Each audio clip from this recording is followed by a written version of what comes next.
So what I asked the three of you to do was to just take a couple of minutes and give us, and I realize this is difficult. It's much easier to talk for longer periods of time, but to give us in as concise, succinct way as possible, 2, 3, 4 minutes, the core idea that you would like us to get from this conversation. So Sraddhalu, you can start. Okay. Core idea. The most important thing which we have to keep in mind is that we are not here by chance. We are part of an unfolding evolution that is taking place in the entire universe.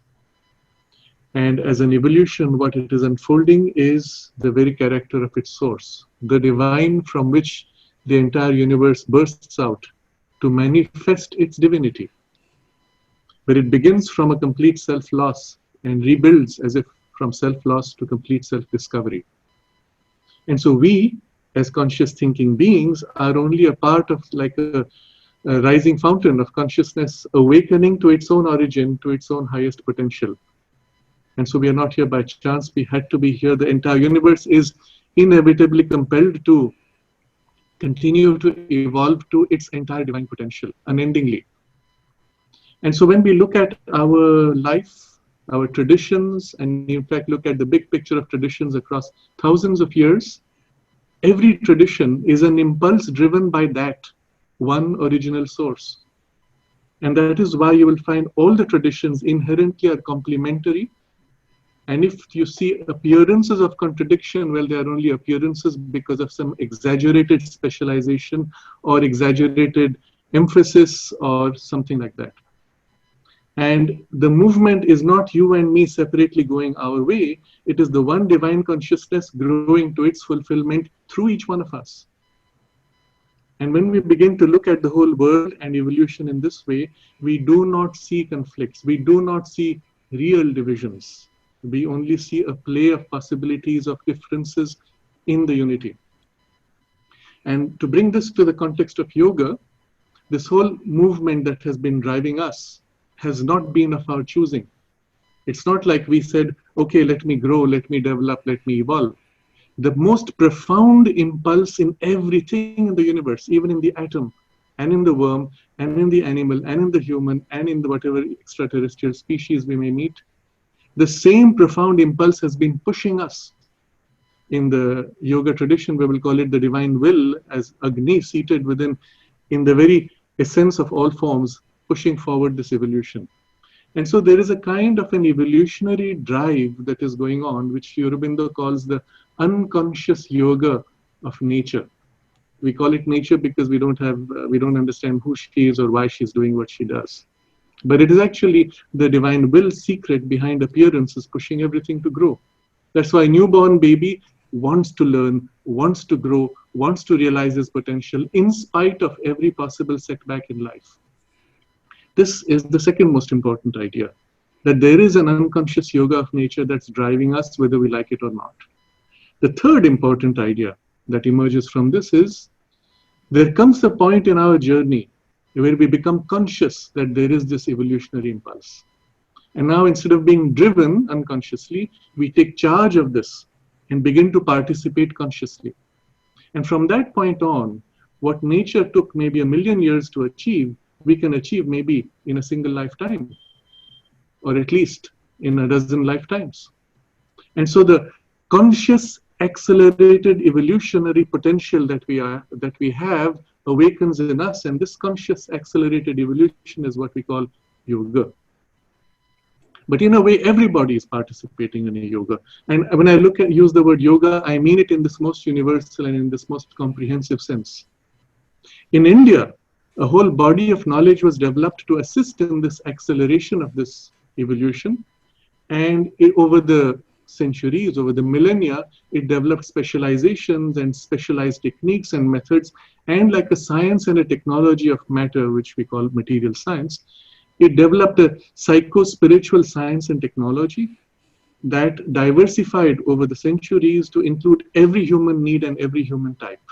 So the totality of this body of knowledge and technology is what we will call yoga. So in a way, I will even say every tradition in the world, whether they use the word yoga or not, has in its essence, in its foundations, a yogic knowledge, which is its secret, sometimes esoteric knowledge, but which is the means by which it accelerates evolution or development of consciousness. So when I use this word yoga, I mean it in this sense, and mysticism is only this discovery of the layers behind the appearances. What physical science has done is to take us behind appearances to layers. Yoga does the same thing, takes us into the deeper spiritual potential. And that's our opening to the mystical potential. If you look at the word Maya as the appearances of limitation, that there is nothing which is essentially limited. But the problem of the ascetic path is that it separates the world from the reality or from the divinity. And then the world becomes either illusory or as a domain of suffering that needs to be rejected. But if we experience the world as a manifestation of that reality, then you do not know the divine and the absolute unless you know its relativities, because they are its relativities. And you must know both in totality the way the divine knows himself. That should be our goal in evolution. So nothing is illusory except in appearance. All is real, including the material world. So where does love play out in, when you hear, Sraddhalu, when you hear Lama Palden talk about love, which was a new, something she brought in, what's your reaction to that? In fact, I was inspired to comment on that, because when you look at the reality in this way, there is only one expressing itself in so many ways, waves and ways. What's the relationship between each wave? In its appearance, they could collide, but in their underlying reality of the entire ocean meeting ocean, the only relationship can be one of recognizing yourself in a different form, and the only relationship you can have with yourself in totality is one of utter self-giving, which is that love. And so underlying every experience, underlying every object in the universe is this divine love that sustains, and if not for that, we would not have survived. And that love, of course, is concealed, of course, is reflected in reflections and reflections and reflections, so we get little bits of it and glimpses of it. But it is that which pulls together every atom and every molecule and every cell and every creature and every being. And all relationships are really colors or distorted colors or reflected colors of that one love, which is not monotone, it is infinitely diverse also. My question around love was to try to get at the physicality of it. I mean, we could talk about love, and I think we are somewhat talking about love in the abstract, but his entire body becomes this expression of all wonder and love. How does it feel in the body to experience this love? What does it do, you think, to our nervous system, to our breathing, to our heart rate, to our brain chemistry? Any idea of, and I know I think Sraddhalu does a lot of work with science and spirituality, so maybe he wants to pick this up, but what's the physiology of this awakened love? You're asking me? I will, since you asked. If I'm asking you, sure, I'm asking you. It's like asking, what's the physiology of your thought? And if you were to tell me it's brainwaves, then I would say you're wrong. Inherently, thought is not a physical process. And the physiology of thought, therefore, is at best a reflection. It's like looking at your reflection in the sunlight and saying, I've got Rabbi, I've got him, Rami, but no, I have only a shadow. And this is the problem, and I'm glad you brought up this word that you don't know how to express that experience the child has. The whole problem is we're speaking in English, which has only one word, love, for a variety of 20 different experiences. So the child is in love with a bug, and you can say you love your wife, and a child will say, I love ice cream, or I love my dog, and they're completely different experiences. But we use one word, and so we get into a big confusion. Someone says, no, love is like this. Someone says that. No, they're talking of different things. If you speak in Sanskrit and in the language of yoga, then we have 20 different words for 20 different experiences. So yes, divine love is a fundamentally different experience which you cannot experience as long as you live in a consciousness of duality and division. Because that experience belongs to a consciousness which is undivided and incapable of division and infinite. So when infinity, which is undivided, meets itself, that is divine love. But when it meets the bug, that knows bug as infinite, which is undivided, and so can experience divine love. But the bug cannot experience it because it does not know itself infinite and undivided. And so the child in the relationship with the bug, at best we can say, is reflecting something of the divine love, like the shadow, or shadow of a shadow of a shadow. And to that extent, in the physiology, something may reflect. But it may reflect in strange ways. It may reflect in a heat in the chest. It may reflect in just a calm and quiet joy. And they can be completely different reflections, but they are not in themselves that.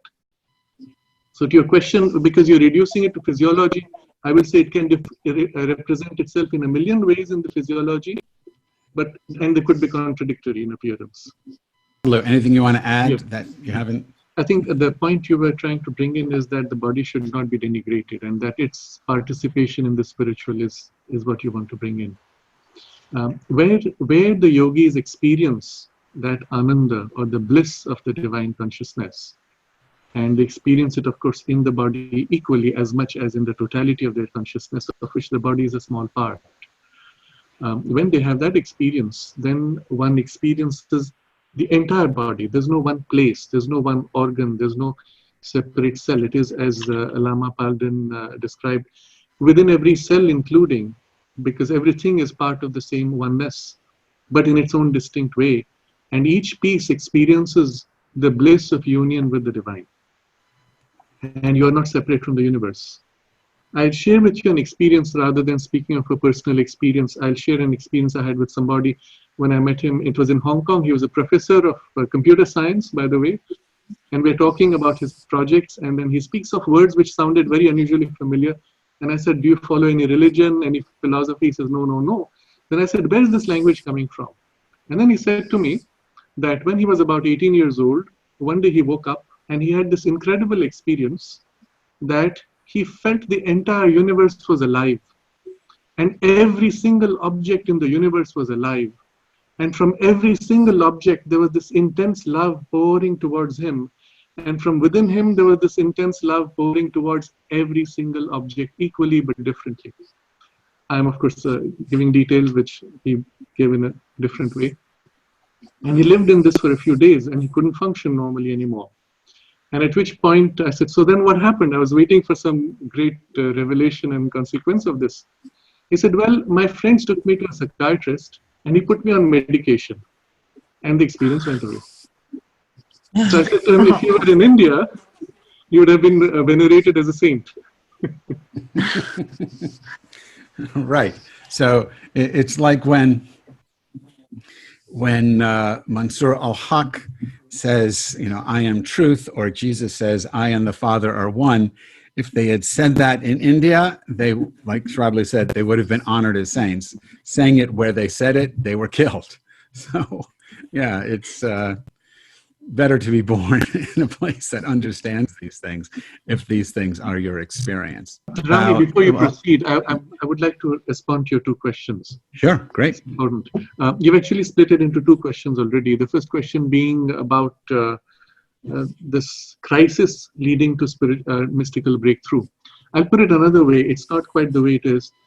Since everything is moving forward all the time, whether you like it or not, and the universe itself, as the divine embodiment, moves forward, if you stay static, it squeezes you and compels you to move.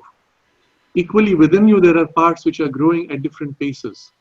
But when something within you, the mystic part within you, the mystic that you are already within, the deeper layers, begin to push forward, and there are parts on the surface which resist and cannot yield, then it creates a crisis because of the crushing pressure. So the crisis was caused by the mystical experience emerging, not that the mystic experience came from the crisis. So the sequence is to be corrected.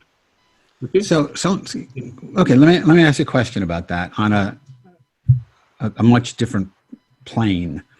So what I absolutely understand, and I'm fascinated by this idea that you just shared. What about in the larger world? Could you see, could you say that the crisis that the world is experiencing now, and there's so many, right? There's the environmental crisis, there's the racism, there's, you know, all the different things that are happening to us as, or maybe with us as a species. Could they be understood as the crushing of the resistance by the evolutionary impulse that we are? Absolutely, absolutely. I'm so glad you brought this up, because not only an individual can have multiple crises, even after you take to the spiritual path, there are crises, because there are parts which resist and do not yield to the change. But on a collective level also, there are parts which resist and do not yield. And when there is a collective on a scale of humanity, that's the crisis we are seeing today. And Sri Aurobindo makes it a point to say that this is an evolutionary crisis. It's a crisis of consciousness, requiring us to shift one level in consciousness if we are to survive. And the parts of humanity that don't do it experience the crushing pressure. And either they collapse under the crushing pressure, or they are dragged into a change which they are not ready for, or they struggle to cope up with. But yes, it is an evolutionary crisis today on a global scale. So what's the role, and this isn't just for you, Sraddhalu, this is for anybody. So what's the role of the yogi, the mystic, greater than the system even itself? for you and me, although we were born in a tradition, what we know of the tradition and live of it today is very different from what we were born in. Yes, absolutely. So I would put it this way, it doesn't matter which tradition you're born in. Even within your tradition, you need to go deeper to that esoteric dimension, otherwise you've not got it. As long as you're stuck with the exoteric, you're as lost and you're adding to the confusion, and the religion is not helping. And that's the point. I want to just comment on this, because you raised this earlier about the difference between the esoteric and exoteric, why at all this distinction came, and link it to your current question. Yes, because this is a spiritual crisis today, the need of the hour is a spiritual awakening. There is no other solution to current problems. You cannot solve it by economics, politics, and social and other changes, or even with the internet and networking technology. You can only solve it by a change of consciousness. And people like us, who have dedicated their lives for a spiritual self-culturing, can play a role to the extent that we have cultured ourselves. And we can only help others to the extent that we have been able to help ourselves. And it stops with that. You can, of course, help others by pointing to the moon, but until you're on the moon, you can't really show them the moon directly. But still, we can play a role, and we're all in it together. But the need for the esoteric separation, which was present, let's say, a few centuries ago, is now no more so needed. It was necessary then because of the nature of the evolution. The mass of humanity was not ready for a direct experience of deeper things. But we are at a time, because it's a spiritual crisis, that the mass is actually ready. And so much which was esoteric has already come forward and needs to come forward, except elements which can be potentially misused, and every tradition has power aspects. But the knowledge aspect and spiritual experience aspect needs to flood out today, but in a living experience, not in a preachy type. So if this is a spiritual crisis, and I happen to agree, and that the only real response, excuse me, the only real response has got to be rooted in that awakening. And as Ika said a moment ago, not everybody wants to wake up. You know, it's like in the Matrix movie. You could take the red pill or the blue pill. One of them wakes you up, and one of them allows you to just keep sleeping through reality. Most people want to sleep through reality. So, you know, again, in the Jewish tradition, they say you need 36 people who are awake to make this work. But are you, and this is to anybody, everybody, are you hopeful that such a spiritual awakening or spiritual revolution can happen? Or do things have to get much, much worse before that the evolutionary spiritual impulse, you know, that's being blocked smashes through? How, yeah, I guess how bad does it have to get? If it isn't happening now, what further hell can we anticipate? There are two very important questions. I'd like to address both briefly, though. One is this about whether you need to get into a path in order to enter a poise of awakening. But there's important correction to make. You keep speaking of awakened people and not awakened people as if it's a binary. But you yourself said earlier before our session began that growth is unending. And so there's no such thing as somebody who's totally awakened.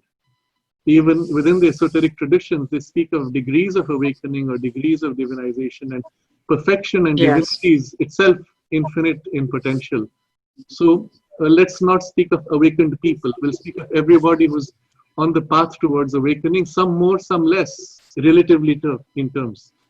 But and that would, Sraddhalu, just to clarify, so that would also mean there's no, if everyone's on the path, everyone's got some level of this awakening. Absolutely. Yeah, okay, go ahead. Everyone's on the path, unconsciously or consciously. Well, but the nature of the crisis is forcing us into a conscious awakening. That's the difference, although everybody is on an unconscious path. But the question whether we need to join a formal path, I would, in fact, not recommend that to a lot of people, because the moment you get into a formal path, you get slotted into the forms of the path, which is precisely what you don't need. And that's going to bind you into appearances and practices and rituals, which are not the mystical and spiritual dimension. I would say follow that which leads you deeper into the spiritual experience. But again, with a caveat, you can't just get into it and hope for it, and you might get lost. And every path warns about getting lost into some fantasy and thinking it's a spiritual experience. So if you're lucky, somebody comes into your life who represents, even in relative terms, someone who's more conscious or more awake or can guide you, or you have books through which you make contact with someone, but you have to have a contact with a living experience in the body or without the body, ideally. But if you don't have that, the divine presence is within each one of us. And if you can take the trouble to put yourself in touch with that, it can guide you, and it will lead you to external supports where and when needed. But if you make the error of giving yourself totally to one teacher and say, he is God or he is enlightened, I give myself totally, you are in for a rude shock, because every human teacher is going to be exposed for their limitations in the present circumstances. So that's your one question. You have also made another question, which is important. Will things get worse? And that's important to recognize.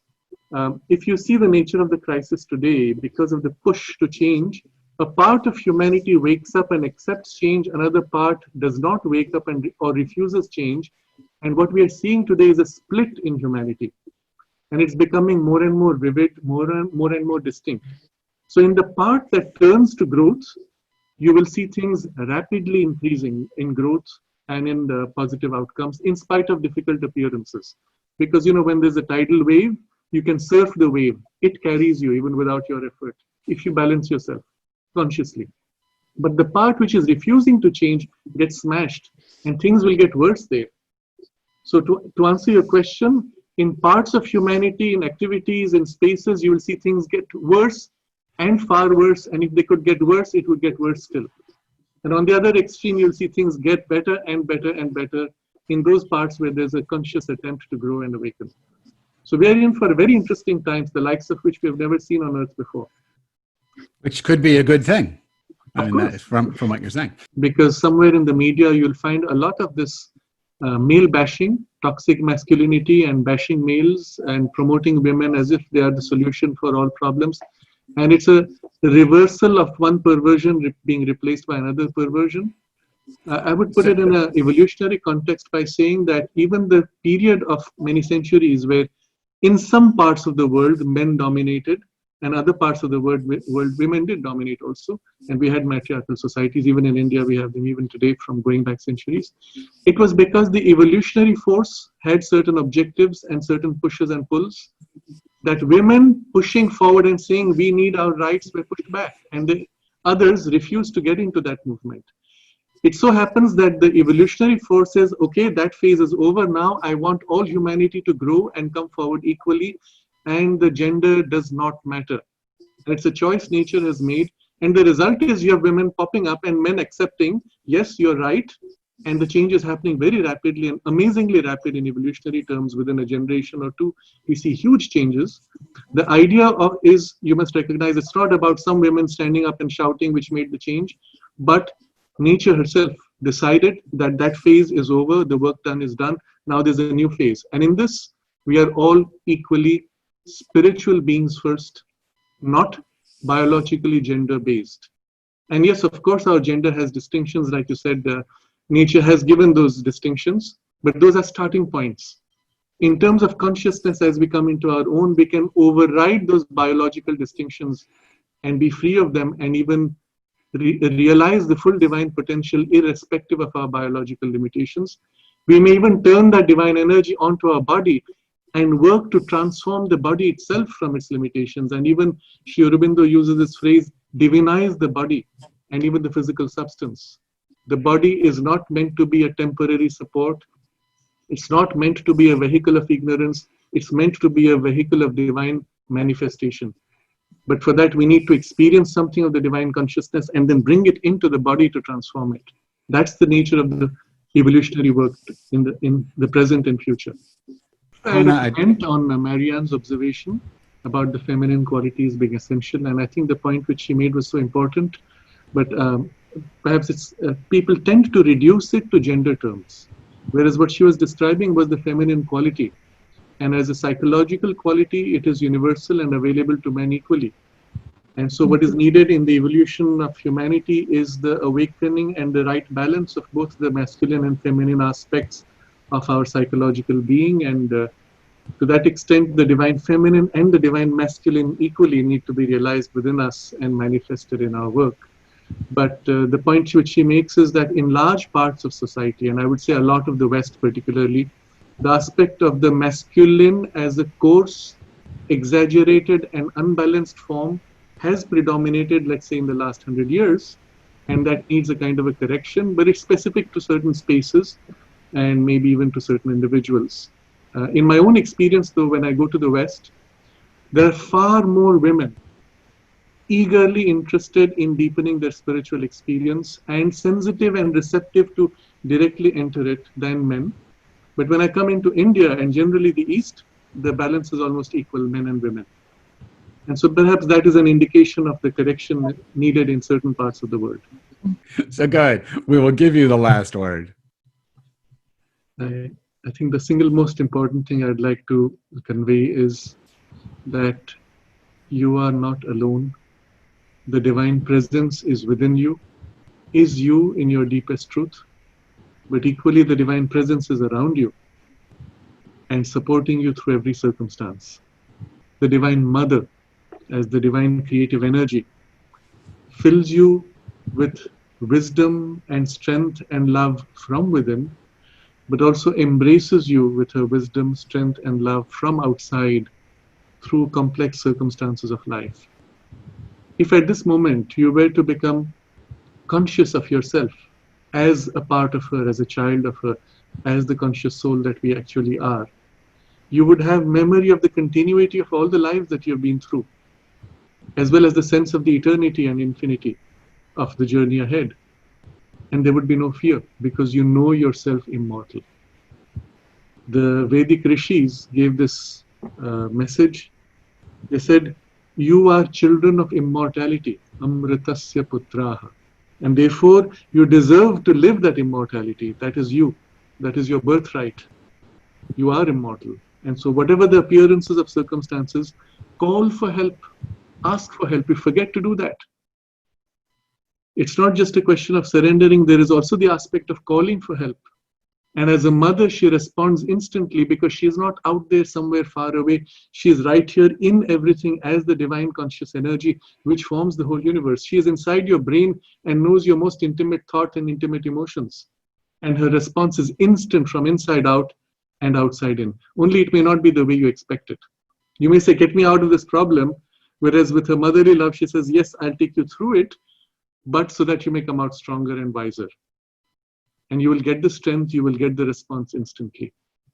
So remember, you are immortal and you are worthy of that immortality, and it is your birthright, but it is also, as a child of the Divine Mother, she is with you constantly, ready to help, but your call makes effective her help, and therefore call, and call always. Well, you can't end on a better note than that. So again, thank you very much for this conversation and this opportunity for me personally Anuradha, you want to send us off? Just basically adding hope is what I would say in these times. And the feeling of being held by the mother and being surrendered to as well. So thank you all for your very beautiful message. Yes, so with these words, thank you very much.